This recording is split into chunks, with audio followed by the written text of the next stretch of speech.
PM Modi અને અમિત શાહ ગુજરાતના પ્રવાસે આવશે। જી હા, 10મી જાન્યુઆરી બાદ બંને નેતા ગુજરાતના પ્રવાસે છે।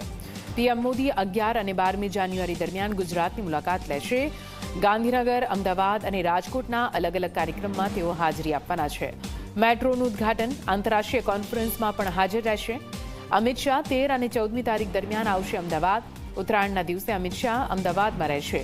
અમદાવાદ, ગાંધીનગરના કાર્યક્રમોમાં પણ હાજરી આપવાના છે। વધુ માહિતી સાથે સંવાદદાતા હિતલ જોડાઈ ગયા છે ફોનલાઈન પર। હિતલ, અમિત શાહ તેમજ પ્રધાનમંત્રી નરેન્દ્ર મોદીની ગુજરાત પ્રવાસની વિગતો સામે આવી રહી છે। શું કઈ કાર્યક્રમ રહેશે પૂરો?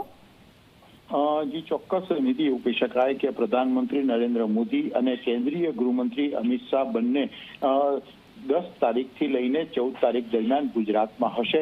એ નિશ્ચિત એ પ્રકારનો કાર્યક્રમ ઘડી કાઢવામાં આવ્યો છે। પ્રધાનમંત્રી નરેન્દ્ર મોદી 11 ને 12 2 દિવસ ગુજરાતની મુલાકાતે છે। આ મુલાકાત દરમિયાન ખાસ કરીને જોવા જઈએ તો પ્રધાનમંત્રી રાજકોટમાં રિજનલ વાઇબ્રન્ટ સમિટ છે, આંતરરાષ્ટ્રીય કોન્ફરન્સ જે છે યોજાવાની છે, તેમાં હાજરી આપશે। સ્વાભાવિક છે કે પ્રથમ વખત એવી ઘટના બનશે કે રિજનલ વાઇબ્રન્ટ સમિટમાં પ્રધાનમંત્રી પોતે હાજરી આપવાના છે।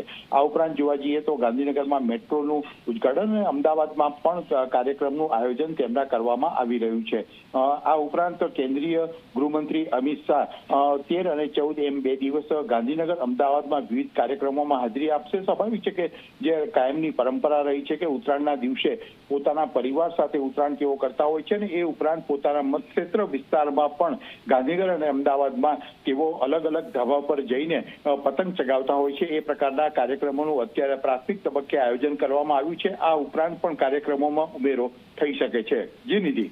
બિલકુલથી આભાર પૂરી માહિતી માટે। તો આપ જુઓ, 10મી જાન્યુઆરી બાદ બંને નેતા ગુજરાતના પ્રવાસે આવી રહ્યા છે, જેમાં ગાંધીનગર, અમદાવાદ અને રાજકોટના અલગ અલગ કાર્યક્રમોમાં હાજરી આપશે। અનેક એવા વિકાસ કાર્યો છે જેનું લોકાર્પણ તેમના હસ્તે થશે।